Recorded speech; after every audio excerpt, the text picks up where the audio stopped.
Ambedkar circle వద్ద ఆందోళనలో వామపక్ష నేతల హెచ్చరిక. గురువారం స్థానిక అంబేద్కర్ కూడలి వద్ద జరిగిన ప్రతిజ్ఞ ఆందోళన కార్యక్రమంలో సిపిఐ జిల్లా కార్యదర్శి గాలిచంద్ర, సిపిఎం జిల్లా కార్యదర్శి జి చంద్రశేఖర్, సిపిఐఎంఎల్ జిల్లా కార్యదర్శి బందెల ఓబయ్య రమణయ్య మాట్లాడుతూ విద్యుత్ ఛార్జీల పెంపును నిరసిస్తూ 2000 సంవత్సరం ఆగస్టు 28న ఉమ్మడి ఆంధ్రప్రదేశ్ రాష్ట్రంలో వామపక్షాలు తలపెట్టిన చలో హైదరాబాద్ కార్యక్రమంలో శాంతియుతంగా ర్యాలీ జరుగుతుండగా నాటి చంద్రబాబు నాయుడు ప్రభుత్వం విచక్షణ రహితముగా కాల్పులు జరిపి రామకృష్ణ, బాలస్వామి, విష్ణువర్ధన్ రెడ్డిలను పొట్టన పెట్టుకుందన్నారు. అనేక మంది వామపక్ష నాయకులు, కార్యకర్తలు పోలీసులు లాఠీలకు, గుర్రాల దాడులకు, తుపాకీ దెబ్బలకు గాయాల పాలయ్యారన్నారు. నాటి పోరాటం ఫలితంగా అధికారంలోకి వచ్చిన కాంగ్రెస్ పార్టీ కూడా సంస్కరణలు యథావిధిగా అమలు చేసిందన్నారు.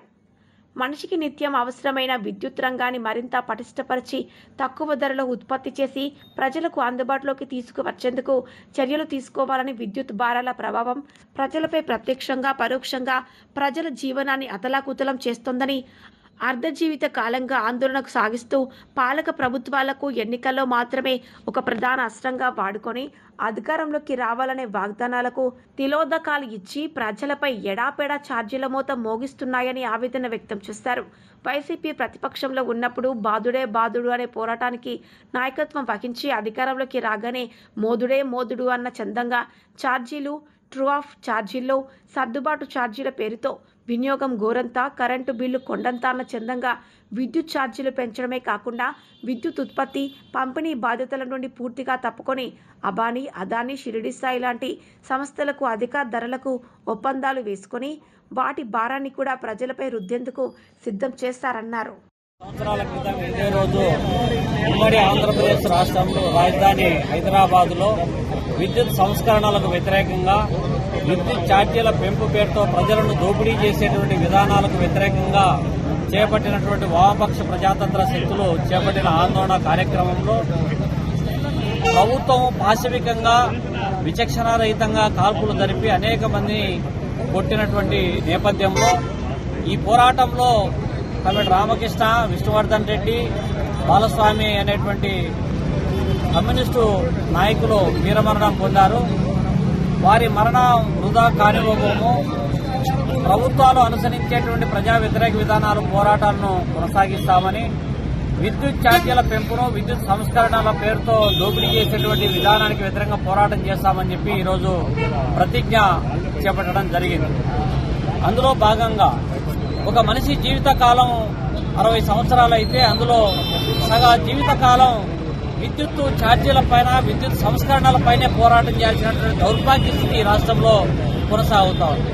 పాలక ప్రభుత్వాలు ఎన్నికల ముందు మాత్రం సంస్కరణలు ప్రజల ప్రయోజనానికి ఉపయోగపడే విధంగా పటిష్టం చేస్తాం అని చెప్తా ఉన్నారు తప్ప ఆచరణలోకి వచ్చేటప్పటికీ ఏ ప్రభుత్వం చూసినా కూడా ఎన్నికల ముందు చెప్పినటువంటి వాగ్దానాల్లో ఒక్కటంటే ఒక్కటి అమలు చేయడంలే.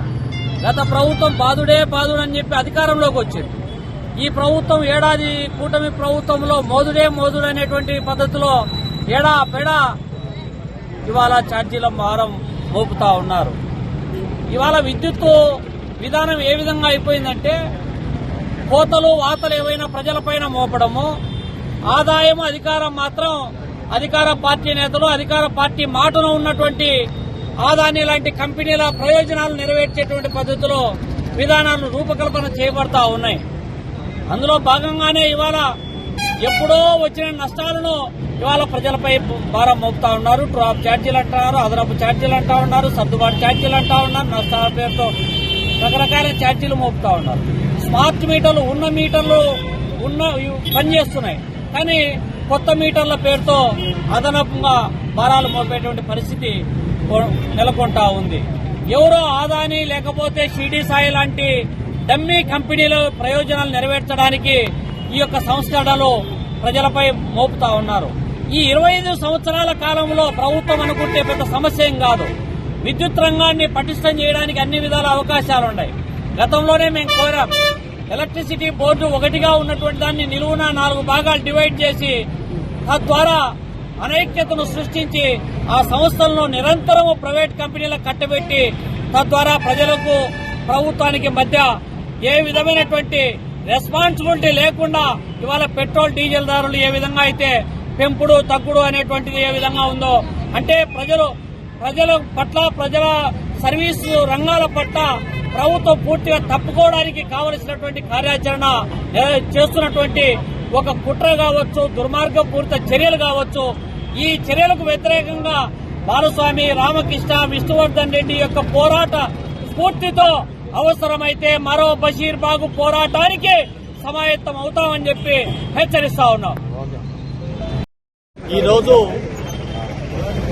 ఈనాటికి 25 సంవత్సరాల కిందట బషీర్బాగ్ లో విద్యుత్ సంస్కరణలకు వ్యతిరేకంగా ఉమ్మడి రాష్ట్రంలో పెద్ద ఎత్తున ఉద్యమం నడిచింది. ఆ ఉద్యమం కారణంగా ఆనాటి టీడీపీ చంద్రబాబు నాయుడు ప్రభుత్వం కూలిపోయింది. ఆ రోజు బషీర్బాగ్ ఉద్యమంలో కమ్యూనిస్టులతో సఖ్యతగా మద్దతు ఇచ్చినటువంటి వైసీపీ, ఈనాటి కాంగ్రెస్ పార్టీ వైఎస్ రాజశేఖర రెడ్డి గారు ఆ తర్వాత ముఖ్యమంత్రి అయినారు. ఆ తర్వాత ఆయన అదే సంస్కరణను అమలు చేశాడు. ఆ తర్వాత మళ్ళా వచ్చినటువంటి చంద్రబాబు నాయుడు అదే అమలు చేశాడు, జగన్మోహన్ రెడ్డి అదే అమలు చేశాడు. ఈ రోజు విద్యుత్ సంస్కరణలు ఆనాటి కన్నా ఈనాడు చాలా దుర్మార్గంగాను, చాలా ఎక్కువగాను ఉన్నాయి. ఎందుకంటే విద్యుత్ ఉత్పత్తి ఖర్చులు బాగా టెక్నాలజీ పెరగడం వల్ల తగ్గుతా ఉన్నది, విద్యుత్ ఛార్జీలు మాత్రం పెరుగుతా ఉన్నాయి. ఇది ఈ రోజు జరుగుతున్నటువంటి విషయం. ఒకప్పుడు 4.5 రూపాయలు విద్యుత్ ఛార్జీ, విద్యుత్ ఒక యూనిట్ ఉత్పత్తి కావడానికి ఖర్చు అయితే ఇప్పుడు 1.5 రూపాయి మాత్రమే అవుతా ఉంది. కానీ విద్యుత్ ఛార్జీ మాత్రం 4.5 రూపాయలకి ఏం తగ్గడం లేక పెంచుతా ఉన్నారు. కాబట్టి ఇది ప్రజల యొక్కను దోపిడీ చేయడం తప్ప మరొకటి కాదు. రెండోది, ఈ రోజు విద్యుత్ సంస్కరణలు అనేటువంటివి దేశవ్యాప్తంగా నరేంద్ర మోడీ ప్రారంభించాడు, చంద్రబాబు నాయుడు రాష్ట్రంలో ప్రారంభించాడు, తర్వాత వచ్చిన పాలకులందరూ అమలు చేస్తా ఉన్నారు. ఈరోజు ప్రజల ఆదాయాన్ని ప్రజల చేతుల్లోంచి కొల్లగొడుతున్నటువంటి పరిస్థితి కేంద్ర రాష్ట్ర ప్రభుత్వాలు, ఎన్డీఏ గవర్నమెంట్లు చేస్తా ఉన్నాయి.